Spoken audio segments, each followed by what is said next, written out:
రీసెంట్గా minister of labour and employment release చేసిన రిపోర్ట్లో గ్రాడ్యుయేటెడ్ అన్ఎంప్లాయ్మెంట్ రేట్లో స్టేట్స్లో ఆంధ్రప్రదేశ్ ఫస్ట్ ఉంది. అంటే ఇండియాలోనే ఆంధ్రప్రదేశ్లో నిరుద్యోగ యువత ఎక్కువ మంది ఉన్నారని అర్థం.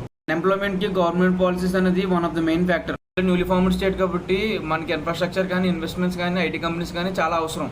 మనకు జగన్మోహన్ రెడ్డి గారు కూడా నేను ఈ బటన్ నొక్కడం వల్ల ఈ 10,000 అకౌంట్లో పడిందని చెప్పడం తప్ప నేను మీకు ఈ ఇన్ఫ్రాస్ట్రక్చర్ డెవలప్ చేశాను, ఇన్ని రోడ్లు వేసాను, లేకపోతే నేను ఐటీ కంపెనీస్ రాబట్టాను, లేకపోతే నేను ఇన్వెస్ట్మెంట్ చేశాను అని చెప్పి ఎప్పుడు చెప్పరు. ఇందులో చాలా యూత్ పవర్ అండ్ డిమాండ్ ఉన్నా సరే minimum infrastructure and government cooperation లేకపోవడం వల్ల ఐటీ కంపెనీస్ వచ్చి ఎస్టాబ్లిష్ అవ్వట్లేదు. మనం ఈ 5 years చూసింది ఏంటంటే డ్రగ్ కంటైనర్లు దొరికిపోవడం, ఉమెన్ మిస్సింగ్ కేసులు పెరిగిపోవడం, బ్లేడ్ బ్యాచ్ పెరిగిపోవడం. ప్రతిసారి 10,000 15,000 అకౌంట్లో కొట్టినని చెప్పడం తప్ప స్కూల్ నుంచి కాలేజ్ నుంచి గ్రాడ్యుయేటెడ్ అయ్యి బయటకు వచ్చిన యూత్కి ఎంప్లాయ్మెంట్ ఆపర్చునిటీస్ క్రియేట్ చేశానని చెప్పడంలో జగన్మోహన్ రెడ్డి దగ్గర కానీ లేకపోతే వైసీపీ లీడర్స్ దగ్గర కానీ ఆన్సర్ అయితే దొరకదు. అలాంటి వాళ్ళకి మనం ఓటు ద్వారానే సమాధానం చెప్పాలి.